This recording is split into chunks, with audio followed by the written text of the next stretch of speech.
प्रविश्य मम वाचमिमां प्रसुतां संजीवयति अखिलशक्तिधर स्वधाम्ना अन्यांश्च हस्तचरणश्रवणत्वगादीन् प्राणान् नमो भगवते पुरुषाय तुभ्यम्। उच्चैर्गतिर्जगति सिद्ध्यति धर्मतश्चेत् तस्य प्रमा च वचनैः कृतकेतरैश्चेत् तेषां प्रकाशनदशा च महीसुरैश्चेत् तान् अंतरेण निपतेत् क्वनु मत्प्रणामः అని భోజరాజు బ్రాహ్మణులకు నమస్కారం చేశాడు. ఒక రాజు బ్రాహ్మణునికి నమస్కారం చేస్తే రాజు చేత పరిపాలించబడేటువంటి అన్ని జాతులు వర్ణాల వారు కూడా బ్రాహ్మణుడికి నమస్కారం చేశారు. బ్రాహ్మణుడు వేదాలను రక్షించాడు, శాస్త్రాలను, పురాణాలను, ఇతిహాసాలను అన్నిటినీ కూడా రక్షించాడు. ఆ జ్ఞానమే ఇప్పుడు భారతీయ విజ్ఞానంగా, పాశ్చాత్య విజ్ఞానంగా వృద్ధి చెందుతోంది. ఆధునిక విజ్ఞానానికి అంతటికీ మూల కారణం మన పూర్వ ఋషుల యొక్క వాక్ అధ్యాపనము, దానము, ప్రతిగ్రహము అనేవి 6 బ్రాహ్మణ వృత్తులు. ఈ వృత్తులను ఇంకొకళ్ళు చేయడానికి తగినటువంటి అధికారము లేదు. కాబట్టి స్వయంగా యజ్ఞము చేసే అధికారము, యజ్ఞాన్ని చేయించే అధికారము, వేదాలను అధ్యయనము చేసే అధికారము, వేదాన్ని నేర్పే అధికారము, వేదార్థాన్ని తెలియజేసేటువంటి అధికారము, దానాన్ని స్వీకరించే అధికారము, దానాన్ని ఇవ్వడానికి ప్రేరణ చేసేటువంటి అధికారము కూడా బ్రాహ్మణులకే. బ్రాహ్మణులు ఎవరికి చెబుతారో వాళ్ళకే ఇవ్వాలి. బ్రాహ్మణుడు ఏ మాట చెప్తాడో దాన్నే పరిపాలించాలి రాజు కూడా. ఈ కాలంలో కూడా ప్రభుత్వం ఈ విషయాలను నమ్మకం లేకున్నా కొన్ని చోట్లలో తప్పకుండా చేయిస్తోంది. బ్రాహ్మణులే ఉత్తమమైనటువంటి దేవాలయ ప్రాంగణాలలో అర్చకులుగా ఉండాలి. బ్రాహ్మణులే గ్రామాలలో పౌరోహిత్యాన్ని చేయాలి. బ్రాహ్మణులే సత్యాన్ని పలికి సత్యాన్ని ప్రకటన చేసేటువంటి శక్తి బ్రాహ్మణులకే ఉంటుంది. బ్రాహ్మణులు కాకపోతే వాళ్ళంతా కూడా అనుసరించే వాళ్ళు మాత్రమే అవ్వాలి తప్ప మేము కూడా బ్రాహ్మణులము అని చెప్పుకోవడానికి అధికారం లేదు. వర్ణములను, ఆశ్రమములను పాటించేవారందరూ కూడా ఇంతవరకు ఏ మార్గంలో ఉన్నారో అదే మార్గంలో ఉండడం అనేది చాలా అవసరం. బ్రాహ్మణ, క్షత్రియ, వైశ్య, శూద్ర భేదము లేకుండా రాజకీయ రంగం ఈ కాలంలో లేదు. కులాలు, సంఘాలు మొదలైనవన్నీ కూడా మొదట వ్యవస్థ పాటింపజేసిన వాడు బ్రాహ్మణుడు. బ్రాహ్మణుడు కులాలను, మతాలను వేటిని కూడా స్థాపన చేయలేదు. సహజంగా జరిగేటువంటి పరిణామముతో జరిగింది, లేదా ధాత యథాపూర్వమకల్పయత్ అనే కారణంగా బ్రాహ్మణోస్య ముఖమాసీత్ బాహు రాజన్యకృత గురు తదస్య యద్వైశ్య పద్భ్యాగం శూద్రో అజాయత అనే వైదిక మంత్ర ప్రమాణాన్ని బట్టి ఈ వ్యవస్థ అంతా కూడా అనాది కాలంగా జరుగుతోంది. దీన్ని ఒకవేళ మనము అక్కర్లేదని మనం అనుకుంటే సమాజము పశుప్రాయం అవుతుంది. మనుష్యులకు, ఇతర ప్రాణులకు ఏది అవసరము? ఆహారము, నిద్ర, భయము, మైథునం. ఈ 4 అవసరాలు కాకుండా కొత్త విషయము ప్రతిపాదన చేసేటువంటి శక్తి ఎవరికి ఉంటుంది? బ్రాహ్మణుడికి మాత్రమే ఉంటుంది. అది ధర్మం, రెండవది జ్ఞానం.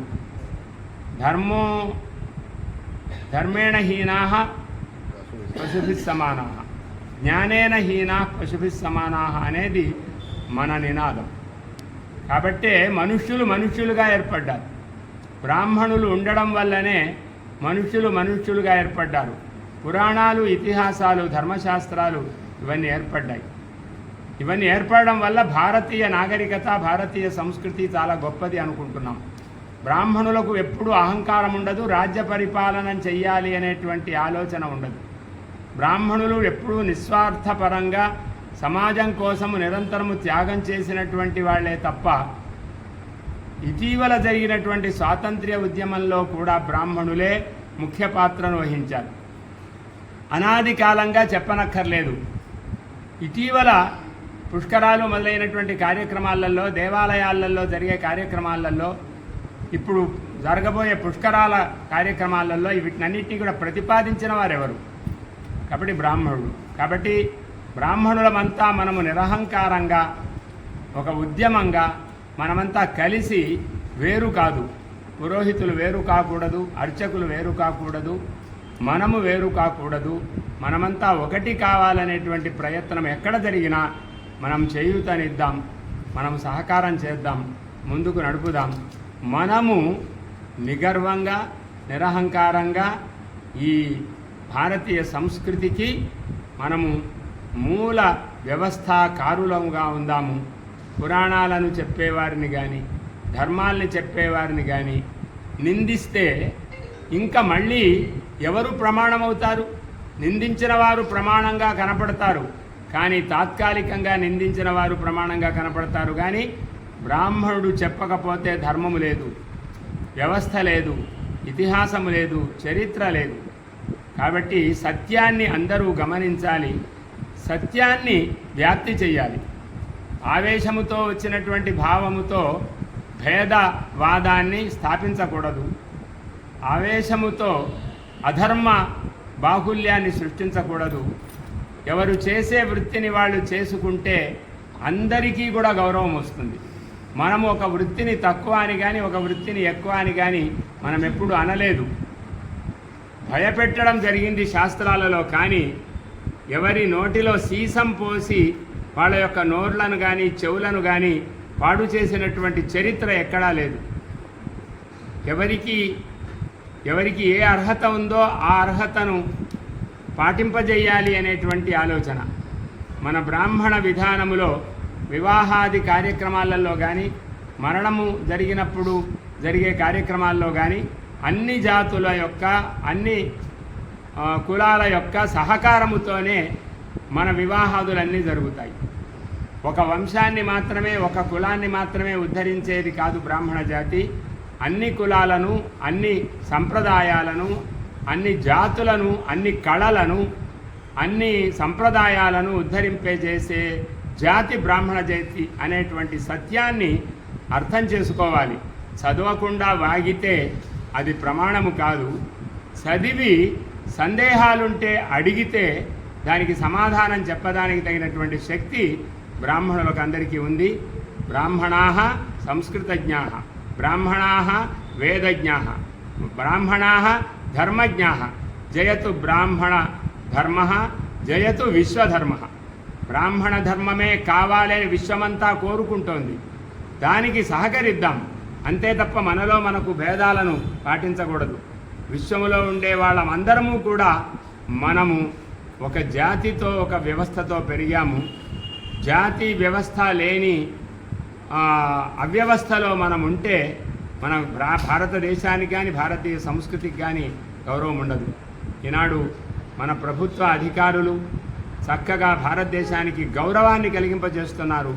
భారతదేశ నేతకు ఇతర దేశాల వాళ్ళంతా కూడా ప్రణామాలు చేస్తున్నారు, స్వాగతం చేస్తున్నారు. అంటే వారంతా బ్రాహ్మణ ధర్మాన్ని గౌరవించడం వల్లనే జరుగుతోంది. ఇది గమనించాలి అందరూ. ఇది ఇంత జరుగుతూ ఉన్నా అధికారము కావాలని కోరుకోవడం లేదు బ్రాహ్మణుడు. కాబట్టి ఈ విషయాన్ని కూడా గమనించాలి. బ్రాహ్మణుడు ఎప్పుడూ నిస్వార్థపరుడే. స్వార్థపరత్వం అనేది ఎదుటి వాళ్ళ చేత సృష్టించబడిన దోషము తప్ప ఎవరికీ ఉండదు. కాబట్టి బ్రాహ్మణులంతా కూడా తొందరగా వివాహము చేసుకోవాలి, తర్వాత సంతానాన్ని పొందాలి, వృద్ధి చెందాలి. అప్పుడు సమాజం అంతా కూడా తొందరగా వివాహాలు చేసుకుంటుంది, తొందరగా పాశ్చాత్యాన్ని వదిలేస్తుంది, తొందరగా ధర్మాన్ని స్థాపిస్తుంది. వచ్చే పుష్కరాల లోపున మనము బ్రాహ్మణత్వ ఐక్యం ద్వారా విశ్వ సమైక్యాన్ని సాధిస్తాము. అన్ని వర్ణాలలో కూడా ఐకమత్యాన్ని సాధించడానికి బ్రాహ్మణ ఐక్యం సాధనం. కాబట్టి ఇది అర్థం చేసుకొని మనమంతా కూడా మన జాతిని, మన యొక్క వ్యవస్థను, మన సంస్కృతిని కూడా పునః కలిసి ఉందాం. అందరినీ కూడా ఇలాగే మనను చూచి మిగతా వర్ణాల వాడు, ఆశ్రమాల వాళ్ళు, జాతుల వారు, కులాల వాళ్ళు, వాళ్ళంతా కూడా వివిధంగా వాళ్ళు కూడా తమ తమ ఐకమత్యాన్ని వాళ్ళు కూడా పాటించాలి. అలా పాటించడం కోసమే మనము ఐకమత్యాన్ని సాధిస్తున్నాం. జయతు విశ్వం, జయతు భారతం, జయతు బ్రాహ్మణ, జయతు సంస్కృతం.